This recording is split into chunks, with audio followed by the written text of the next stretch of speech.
Troy, एक ऐतिहासिक युद्ध। आज हम ट्रॉय फिल्म की कहानी देखने वाले हैं। फिल्म की शुरुआत एक युद्ध भूमि से होती है, जहां ग्रीस के राजा एगामेमनॉन और दूसरे राजा की सेनाएं आमने सामने खड़ी होती हैं।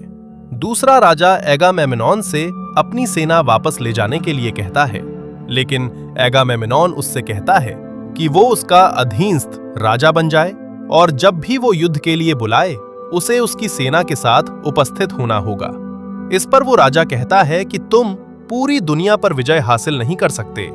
एगामेमनॉन जवाब देता है कि कई राजा पहले ही उसकी अधीनता स्वीकार कर चुके हैं।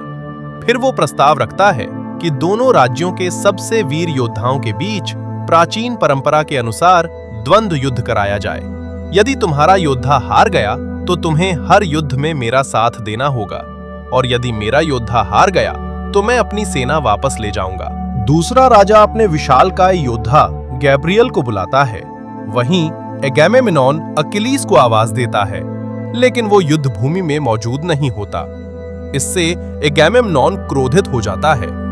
एक सैनिक उसे बुलाने जाता है।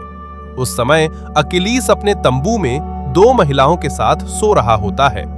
संदेश मिलते ही वो युद्ध भूमि में पहुंचता है। एगामेमनॉन उसे ताना मारता है।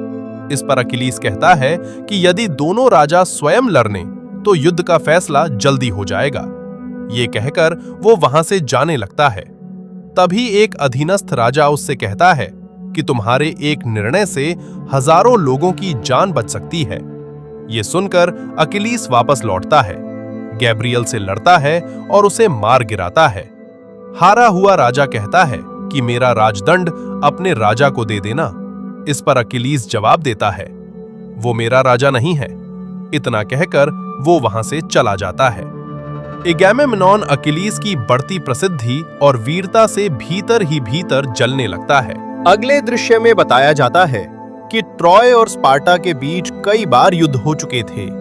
आखिरकार दोनों राज्यों ने शांति संधि कर ली थी। इसी संधि के तहत ट्रॉय के राजकुमार हेक्टर और पेरिस कुछ दिनों के लिए स्पार्टा गए थे। वहां उनका भव्य स्वागत किया जाता है, लेकिन वहीं पेरिस स्पार्टा की रानी हेलेन के प्रेम में पड़ जाता है। धीरे धीरे हेलेन भी उससे प्रेम करने लगती है। जब दोनों राजकुमार ट्रॉय लौटने लगते हैं तो पेरिस हेलेन को छिपाकर जहाज पर ले आता है। समुद्र के बीच पहुंचने पर वो अपने भाई हेक्टर को इस बारे में बताता है। हेक्टर बहुत क्रोधित हो जाता है और कहता है कि हेलेन को तुरंत वापस भेज दो, क्योंकि इस घटना की वजह से ट्रॉय पर युद्ध का संकट आ सकता है। लेकिन पेरिस साफ मना कर देता है। वो कहता है कि यदि हेलेन वापस जाएगी तो वो भी उसके साथ चला जाएगा। अपने नासमझ छोटे भाई की जान बचाने के लिए हेक्टर मजबूरी में दोनों को ट्रॉय ले आता है। उधर स्पार्टा का राजा मेनेलाउस अपने बड़े भाई एगामेमनॉन के पास पहुंचता है और उसे बताता है कि उसकी पत्नी का अपहरण करके ट्रॉय ले जाया गया है।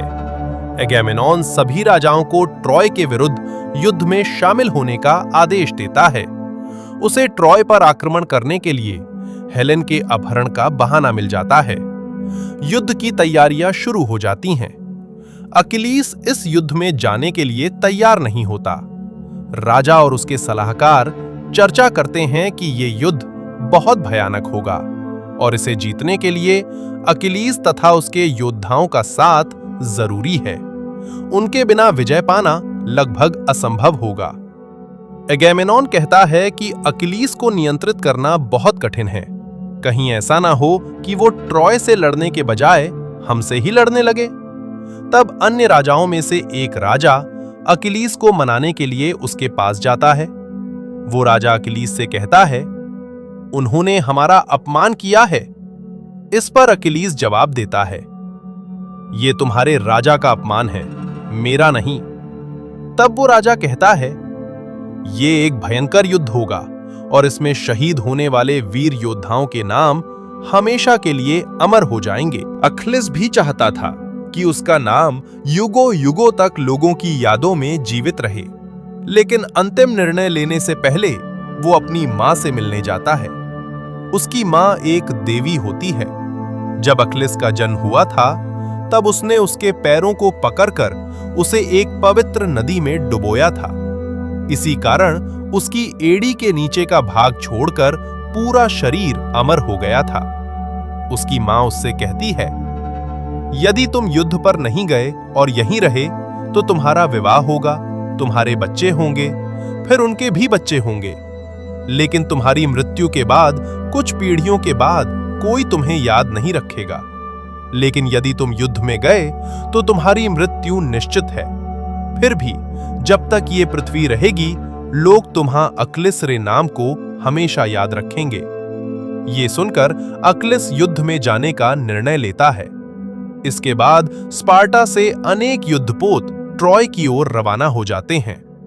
उधर ट्रॉय में हेक्टर अपने पिता राजा प्रियम से कहता है कि हेलेन को वापस भेज देना चाहिए, लेकिन राजा प्रियम कहते हैं कि हेलेन के आने से पेरिस में अच्छा बदलाव आया है। इस पर हेक्टर कहता है कि इस घटना के कारण ट्रॉय पर एक भयंकर नजान मेनेलाउस निश्चित ही एगामेम्नॉन के पास पहुंच चुका होगा। एगामेम्नॉन तो पहले से ही ट्रॉय पर आक्रमण करने का अवसर ढूंढ रहा था और अब उसे वो बहाना मिल गया है। यूनानी राज्यों की संयुक्त सेना का सामना करना आसान नहीं होगा। हम ये युद्ध नहीं जीत पाएंगे। राजा प्रियम कहते हैं, ट्रॉय की विशाल दीवारों को तोड़ना आसान नहीं है। ये बात सच भी होती है, लेकिन हेक्टर कहता है, यदि युद्ध हुआ तो पूरा ट्रॉय जल उठेगा। हेक्टर को हमेशा अपने राज्य और अपनी प्रजा की चिंता रहती है।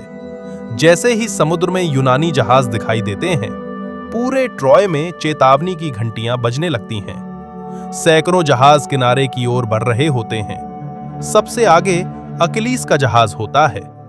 राजा सोचता है कि अकिलीस जल्दबाजी करेगा और व्यर्थ ही मारा जाएगा, लेकिन अकिलीस और उसके योद्धा सबसे पहले समुद्र तट पर कब्जा कर लेते हैं। इसके बाद वे अपोलो देव के मंदिर पर हमला कर उसे लूट लेते हैं। मंदिर की मूर्तियां तोड़ दी जाती हैं, पुजारियों की हत्या कर दी जाती है और मंदिर की देवदासियों को बंदी बना लिया जाता है।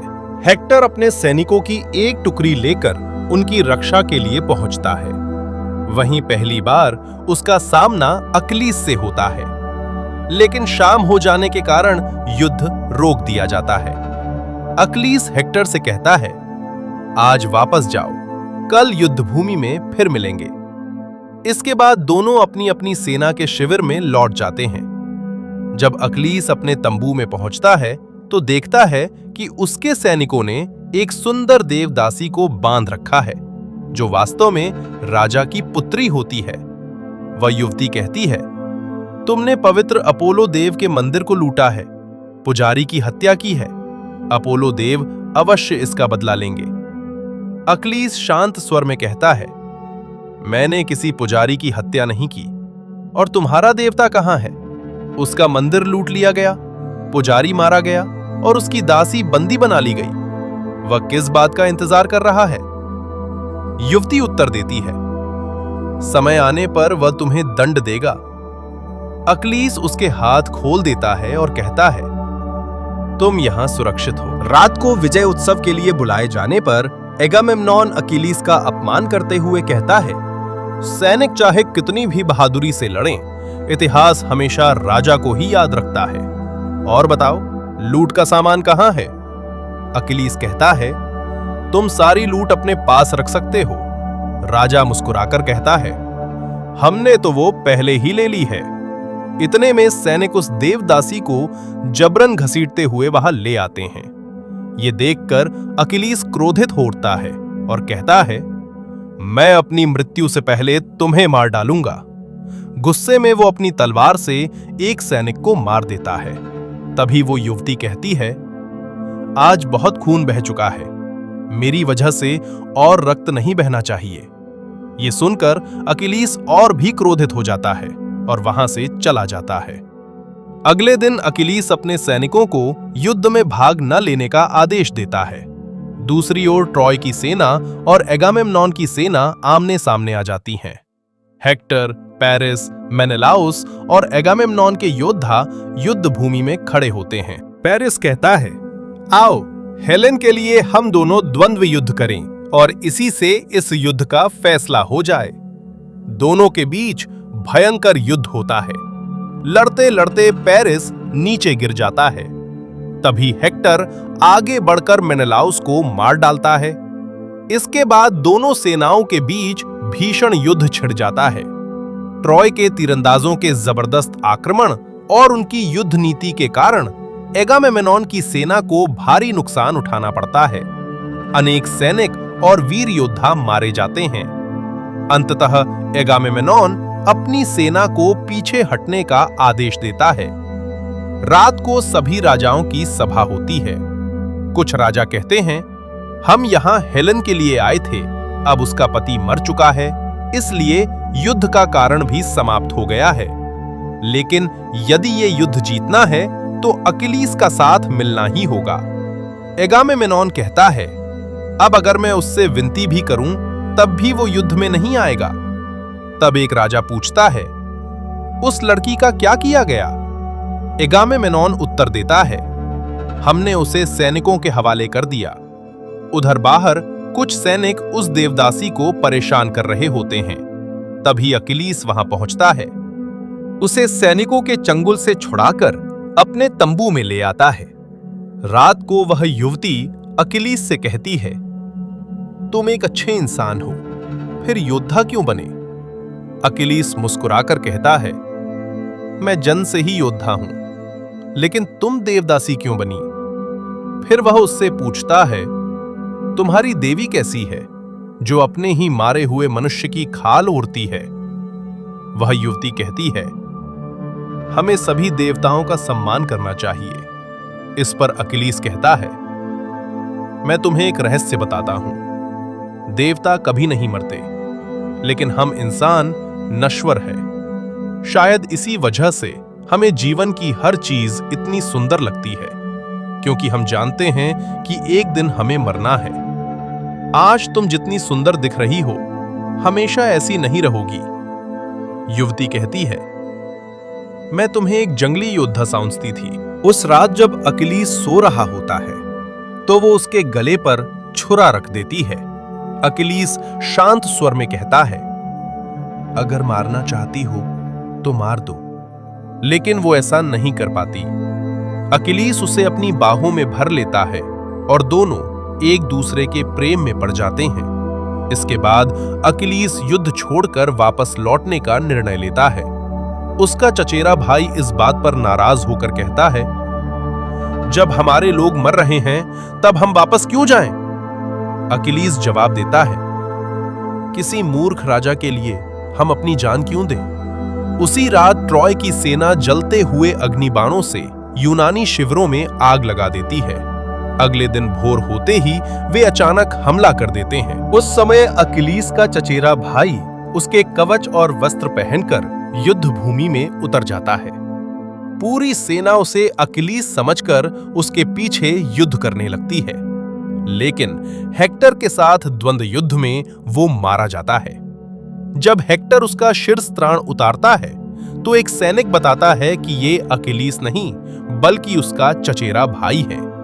ये सुनकर हेक्टर समझ जाता है कि इसके परिणाम बहुत गंभीर होंगे। उसी रात हेक्टर अपनी पत्नी को ट्रॉय के किले से बाहर निकलने का गुप्त मार्ग दिखाता है, ताकि संकट आने पर वो सुरक्षित निकल सके। जब अकिलीस को अपने भाई की मृत्यु का समाचार मिलता है तो अगले दिन वो ट्रॉय के मुख्य द्वार के सामने खड़ा होकर हेक्टर को ललकारता है। हेक्टर युद्ध के लिए बाहर आता है। हेक्टर कहता है, जो भी योद्धा मरे उसे सम्मान पूर्वक अंतिम संस्कार मिलना चाहिए। अकिलीस उत्तर देता है, शेर और इंसान के बीच कभी कोई समझौता नहीं होता। इसके बाद दोनों के बीच भीषण द्वंद्व युद्ध होता है। अंत में अकिलीस हेक्टर को मार डालता है और उसके शव को अपने रथ के पीछे बांधकर पूरे मैदान में घसीटता हुआ ले जाता है। उसी रात ट्रॉय के राजा प्रियम अकिलीस के शिविर में पहुंचते हैं और अपने पुत्र हेक्टर का शव मांगते हैं। अकिलीस कहता है, मैं चाहूं तो अभी आपको भी मार सकता हूं। राजा प्रियम शांत स्वर में उत्तर देते हैं, जिस पिता का जवान बेटा मर चुका हो वो अब मृत्यु से क्यों डरेगा? राजा की ये बात सुनकर अकिलिस का हृदय बदल जाता है। वो हेक्टर का शव उन्हें सौंप देता है और कहता है, हमारे यहां किसी प्रियजन की मृत्यु पर 12 दिनों तक शोक मनाया जाता है। राजा प्रियम कहते हैं, हमारे यहां भी यही परंपरा है। तब अकिलिस वचन देता है कि अगले 12 दिनों तक कोई भी यूनानी सेना ट्रॉय पर आक्रमण नहीं करेगी। वो राजा प्रियम को सम्मानपूर्वक अपने पुत्र का शव लेकर जाने देता है और साथ ही उस बंदी राजकुमारी देवदासी को भी उनके साथ जाने की अनुमति दे देता है। इसके बाद वे सभी ट्रॉय लौट जाते हैं। एगामेम्नॉन क्रोधित होकर कहता है, तुमने किसकी अनुमति से ट्रॉय को 12 दिनों का समय दिया? यही सही मौका था हमला करने का। इस पर दूसरे राजा कहते हैं कि ट्रॉय की विशाल दीवारों को तोड़ पाना लगभग असंभव है। काफी विचार विमर्श के बाद एक राजा एक नई योजना बनाता है।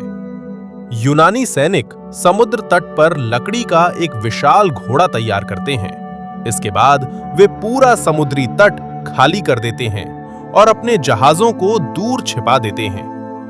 12 दिनों बाद ट्रॉय के लोग देखते हैं कि समुद्र तट पर केवल एक विशाल लकड़ी का घोड़ा खड़ा है। वहां एक भी जहाज दिखाई नहीं देता। साथ ही कई सैनिकों के शव पड़े होते हैं, जिन्हें देखकर लोग मान लेते हैं कि यूनानी सेना किसी महामारी से मर गई और अपोलो देव ने उन्हें दंड दिया है। राजकुमार पेरिस और सेनापति कहते हैं कि इस घोड़े को जला देना चाहिए, लेकिन पुजारी कहता है, यह पोसाइडन देव का प्रतीक है, इसे नगर के भीतर ले चलो।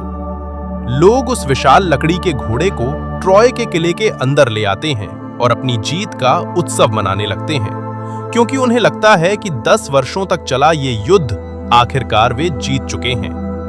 रात होने पर उस लकड़ी के घोड़े के भीतर छिपे अकिलीस और उसके योद्धा बाहर निकल आते हैं। वे किले का मुख्य द्वार खोल देते हैं और किले की प्राचीर पर जाकर मशालें जलाकर संकेत देते हैं। संकेत मिलते ही दूर समुद्र में छिपी एगामेम्नॉन की पूरी सेना अपने जहाजों से वापस लौटती है और किले में प्रवेश कर ट्रॉय नगर को आग के हवाले कर देती है। चारों ओर हत्या और विनाश का तांडव शुरू हो जाता है। एगामेम्नॉन स्वयं राजा प्रियम की हत्या कर देता है। इसी बीच उसकी नजर उस बंदी राजकुमारी पर पड़ती है, जो मंदिर में भगवान से प्रार्थना कर रही होती है। एगामेम्नॉन उसके पीछे जाकर उसे पकड़ लेता है और कहता है, जिस सौंदर्य का आनंद अकिलीस ने लिया, उसका स्वाद अब मैं भी चखूंगा। तभी वो राजकुमारी अपनी कटार निकालकर एगामेम्नॉन की गर्दन में घोंप देती है। एगामेम्नॉन वहीं मर जाता है। उसके अंगरक्षक राजकुमारी को मारने दौड़ते हैं, लेकिन अकिलीस उन्हें मार गिराता है।